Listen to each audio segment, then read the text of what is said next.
everyone. Welcome to another session of Cancer Talk with Ignite. As you all know, these sessions are conducted with cancer experts for patients and their caregivers to understand the basics of cancer treatment. For today's session, we have Dr. Rahul Shah, who is joining us. To give you a brief introduction about Dr. Rahul, he is a DNB gold medalist and he's a surgical oncologist currently working with Bharat Cancer Institute in Surat. So thank you so much, Dr. Rahul, for joining us. Yeah. Okay. So in today's session, we are going to focus on head and neck cancers. And in head and neck cancers, we are going to focus about surgery. Right? What are the common questions that patients before undergoing surgery have? Right? So, Dr. Rahul, so to start off the interview, could you please explain to us when the broad term head and neck cancer is used, what are all the cancers that are included in head and neck cancers? See, head and neck cancers are generally it is a broad term, and basically it includes the cancers of oral cavity, that is mouth, nose, and sinuses, which we are having. Apart from that, cancer of thyroid and salivary glands like carotid are also included in this head and neck cancers.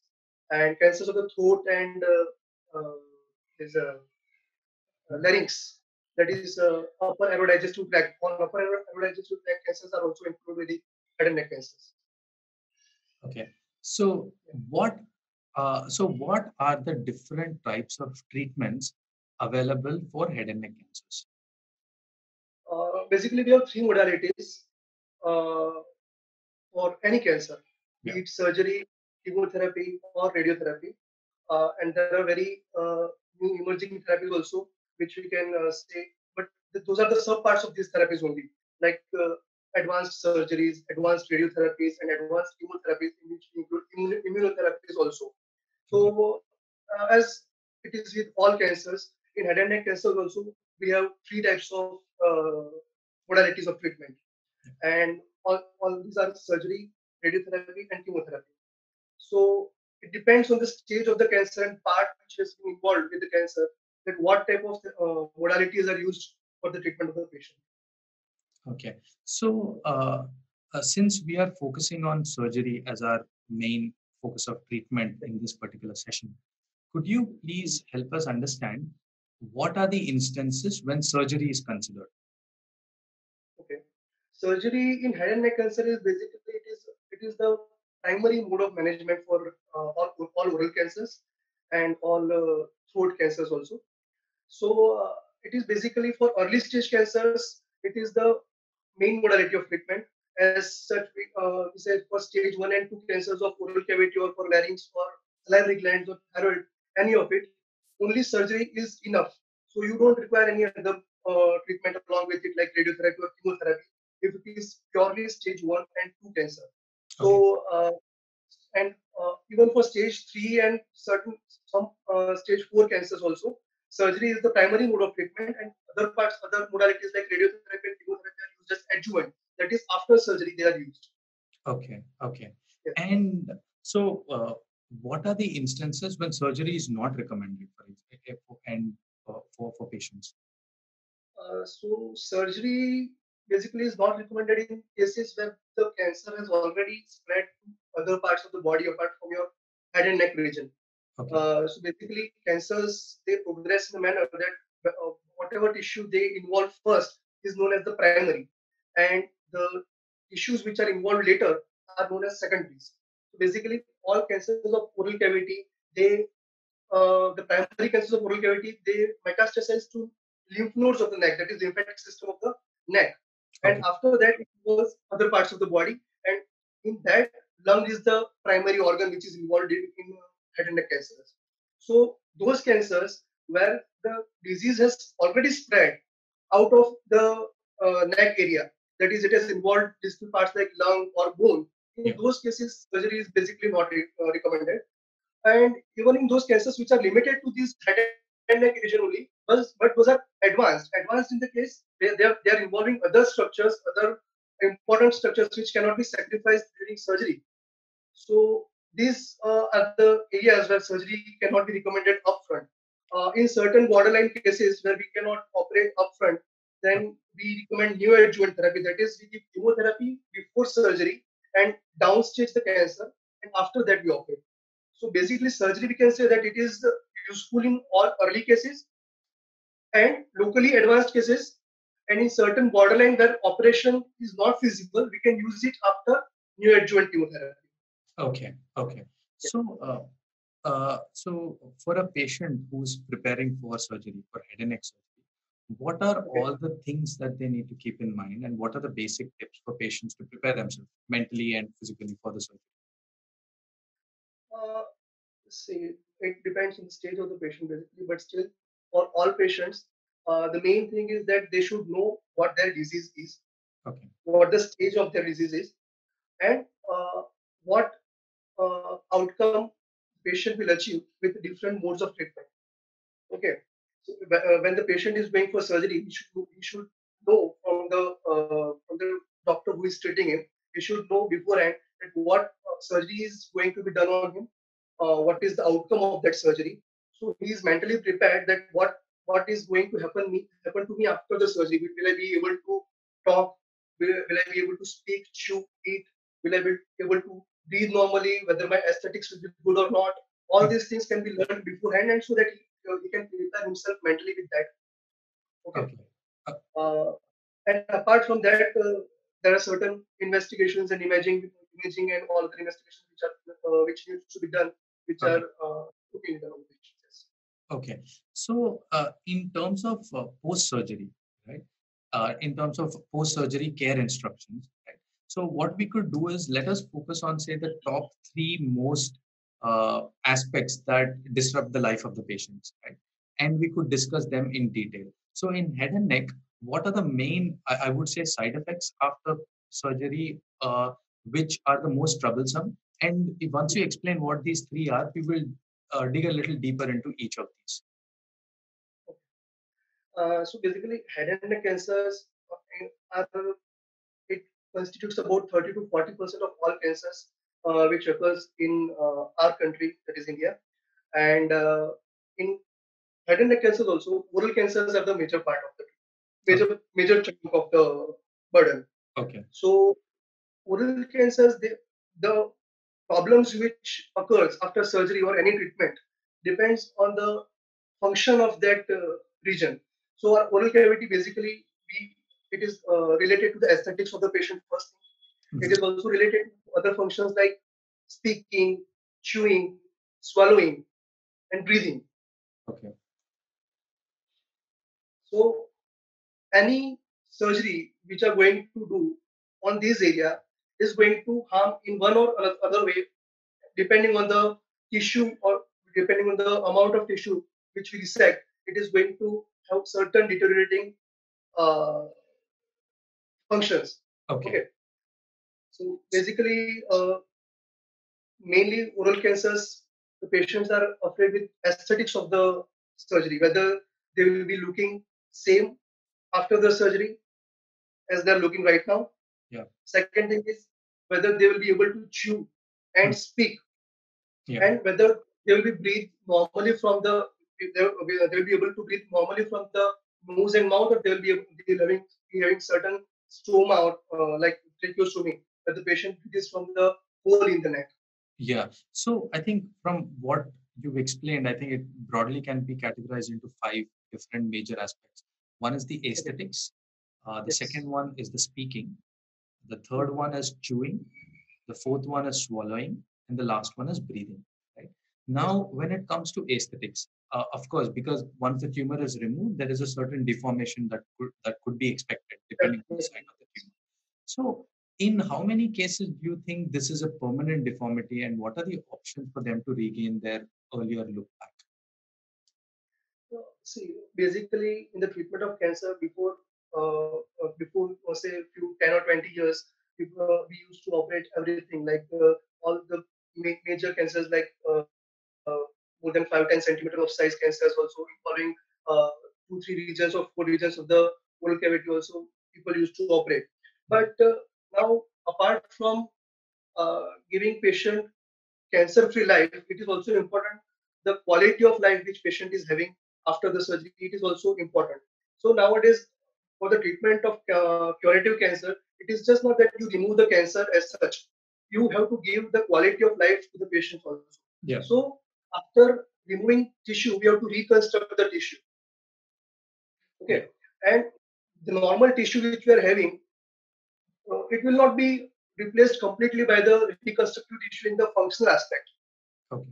So if the patient is able to speak normally, like as you and me are speaking right now, and if he's having tongue cancer and his part of the tongue has been removed, then he won't be able to speak that normally, that clearly, even after we reconstruct the patient with the any kind of labs or reconstructive options which we have nowadays. So it depends on what tissue which is removed from the oral cavity and how we reconstruct it, and also it depends on the stage of the patient. In early stages, the tissue, the cancer is very small in size. So even after removal, it may not have impact at all. Like in cheek, inner part of the buccal, this cheek, that is buccal mucosa, if we remove 2-3 centimeters of that and we replace it with a certain other tissue, that it may not have any effect on speaking, chewing, breathing, anything. But if 2-3 centimeters of tongue is removed, then he won't be able to speak normally, like legitimately. Or he won't be able to swallow the things normally. Yeah. The major chunk of the tongue is removed. So, Dr. Rahul, if you could focus on the first aspect that we spoke, which is the aesthetics, right? If you could maybe take a small example of, say, a locally advanced patient where the tumor size is relatively bigger and it hasn't spread to other parts, where surgery is performed, because I'm assuming that is when the maximum deformities occur, right? So, in those cases, what are the deformities? And like you said, the tissue could be replaced, and there are some other reconstruction surgery options, right? So, could you just basically, give some brief overview on this? See, aesthetics, when the outer skin of the patient is removed or the jawbone is removed, then we need good reconstruction, the plastic surgery. Okay.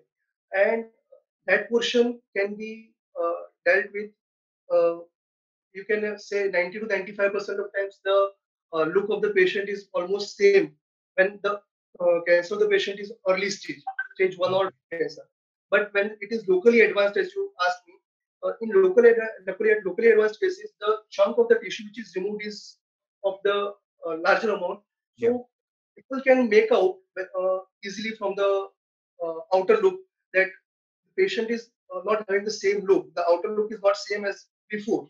But more or less, the outer structure of the face can be made as it was before. Okay. So, so moving on to the next aspect, which is the speaking, right? And you briefly touched upon it by saying that in case if the tumor were on the tongue or anyway related to the parts that are associated with speaking, it might get impacted, right? So, are there options or ways in which people can regain their speech? Because I've heard about rehabilitation and speech therapies and so on and so forth. So, could you explain a little bit on those? When less than half of the tongue is removed, then 90 to 95% of speech of the patient can be regained. But if more than half of the tongue is removed, like 2/3 or almost near total tongue is removed, then that patient will not be able to speak so much normally as we can speak right now. Second thing, the rehabilitation procedure which you told will help to improve the speech of the patient after surgery. So if in the immediate post-op period the patient is having 30 to 40% speech, then it may be improved to 60 to 70% or say 80% when more than half of the tongue is removed, but not 100%. And even when half of the tongue is removed, then also 2 to 5% of abnormality may remain. Okay. So, moving to the next point, which is around, let us call it chewing and swallowing, right? Both of these functions, and this is where the tracheostomy comes in, because that is a major change in lifestyle of a patient after surgery. Right? So, if you could emphasize on what care instructions are to be taken, and how long will it take for patient to regain their full abilities of chewing and swallowing, and are there any permanent side effects that they might experience? So could you touch upon these facts, please? Chewing and swallowing are basically affected when chewing basically is affected, that is mastication is affected when the jaw and teeth of the patient are removed intraoperatively. Okay. When your jaw is removed, your teeth is removed, that side of the portion will not be, you won't be able to masticate with that, even if you reconstruct bone with bone. So the patient will be able to chew from the opposite side of the oral cavity. So the chewing function will be hampered, but it will not be completely lost if half of the jaw is remaining. That is, one half of the jaw is remaining. And post-operatively, after 10 to 14 days, the rehabilitation program is started, where physiotherapy of the oral cavity, the jaw stretching exercises, tongue mobility, lip pursing movements, all these neck movements, all these are started after 10 to 14 days of surgery, so as the functions are regained back as much near to normal as possible. Okay, okay. And so, also, could you please touch upon tracheostomy and how long is it usually recommended, and what are the tips that patients need to follow while having tracheostomy? Tracheostomy are of two types of it. One is temporary tracheostomy, and Okay. one is permanent tracheostomy. Temporary tracheostomy is the one which we do during the surgery, and it is removed post-operatively after 3 to 5 days or maybe longer in some patients. But it is removed. The tracheostomy is removed, so the patient will be able to speak normally and breathe normally after a certain period of time. And in certain cases, we need to do permanent tracheostomy. In those cases, there will be permanent stoma in the neck, and the patient will be breathing from that part. And if we are not doing voice rehabilitation surgery also, then he may not be able to speak at all. Okay, okay. Okay. So permanent tracheostomy is required only in the cases of laryngeal and upper aerodigestive cancer surgeries, not in all oral cavity surgeries. Okay, okay. And okay, please complete. And temporary tracheostomy is generally required in very bulky tumors, where we remove major chunk of the face, and or the tumors are of the central origin, like the central part of the jaw or the tongue.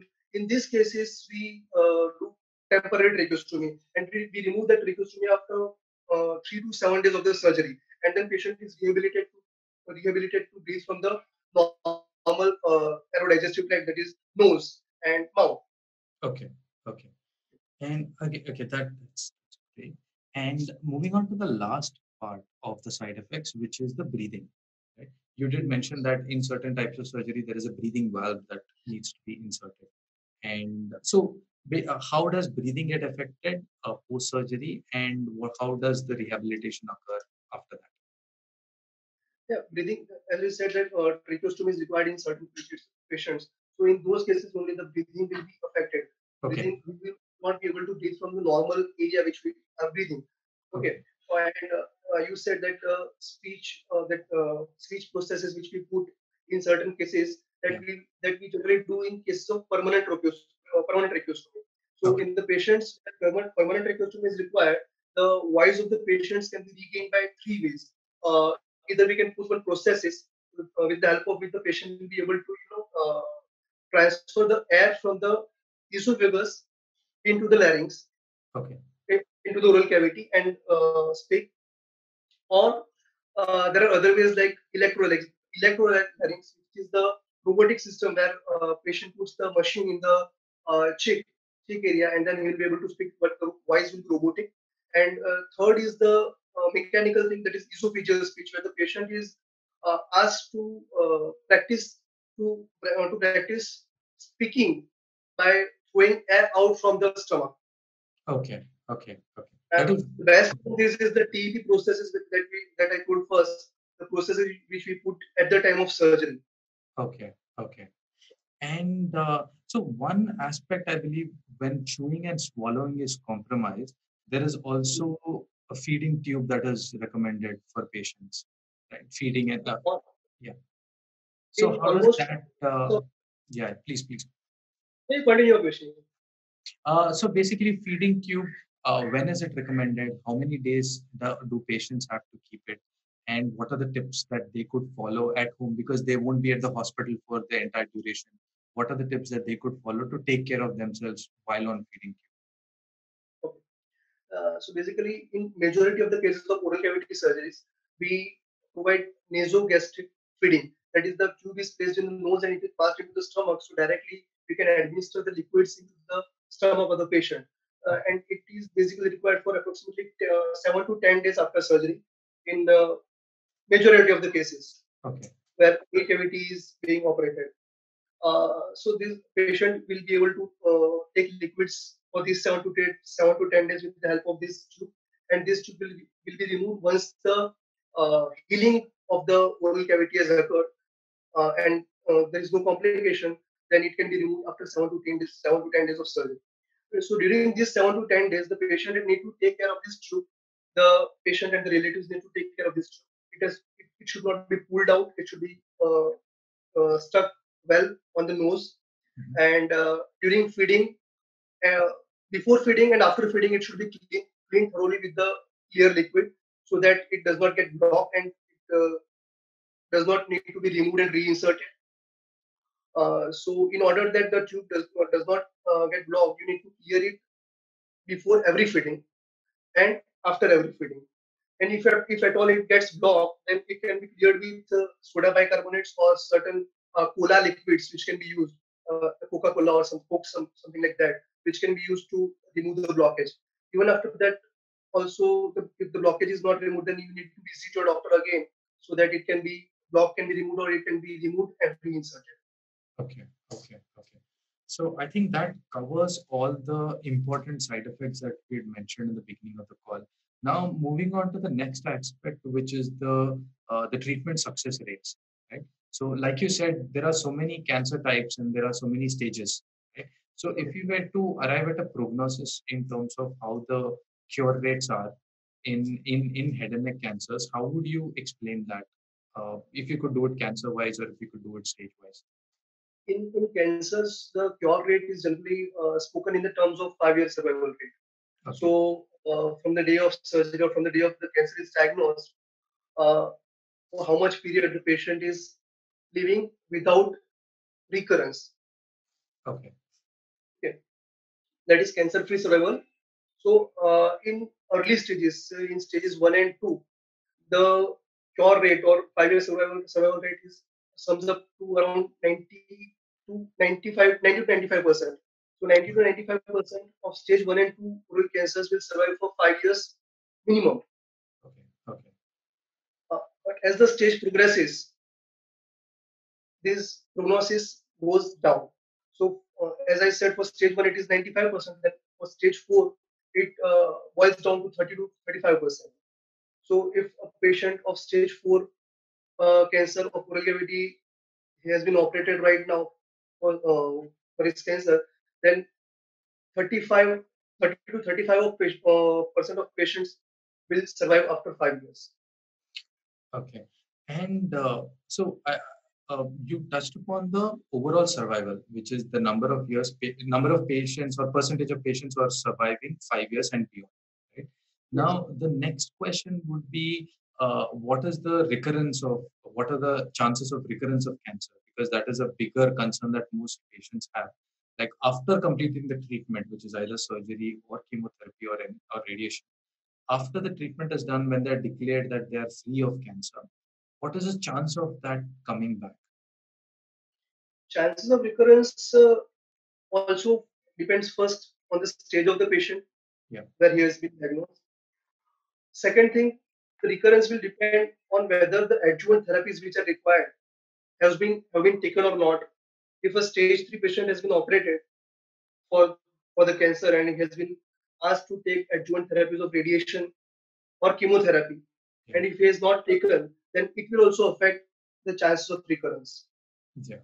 Another thing, the cause of this cancer, that is tobacco and alcohol. These two things needs to be avoided after surgery. Yeah. So those patients who don't, stick on these guidelines and they start re-consuming those things, in those cases also chances of recurrence are higher. So coming back to stage of the patient, in stage 1 or stage 2 cancer, the chances of recurrence are around 5 to 10% in the next 2 years. Okay. Okay. And in stage 3 patient, it is around 15 to 20%. And in stage 4 patient, it is more than 30% of chances of recurrence. Okay. I think And it also depends. Another thing which I forgot to mention is the biology of the disease. The recurrence also depends on the biology of the disease. Not all cancers are same. All oral cancers, they have different biologies in different patients. So the aggressive tumors, which we say high grade tumors, they have higher chances of recurrence as compared to low grade tumors. Even if the size of the tumor or stage of the tumor is same, if the biology is aggressive, then chances of recurrence are high. Okay. And so for these particular patients, how do they regularly keep in check whether or not the cancer has recurred or no, and what is the frequency with which they do that?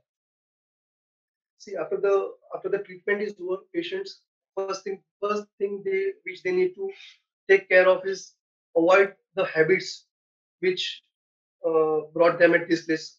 Uh, the first thing, that is tobacco chewing and alcohol consumption or whatever. That thing needs to be avoided. Second thing, they need to maintain good hygiene of their oral cavity after this surgery. It is very important because once these cancers are operated and new tissues has been put in those places which are not native tissues, in those areas won't be doing similar functional quality as the original tissue is doing. So whenever we chew or swallow something, our saliva drops back into the aerodigestive tract.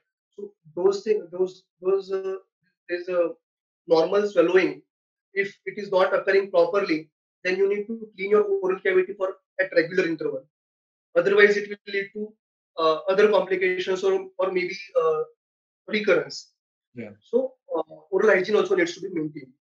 And for follow-up, the patient needs to visit the doctor frequently. So for first 2 years, he needs to visit the operating surgeon for every 3 monthly interval. And after that, for more 3 years, at 6 monthly interval. After 5 years of this regular follow-ups, if he visits yearly also, then it is okay. Okay. Perfect, Dr. Rahul. I think with that, we've completed all the questions that we had planned for this session. So for everyone who is watching this video, if there are any questions pertaining to this, or if there are any additional clarifications that you need, please feel free to drop it in the comments, and we would certainly get back to you.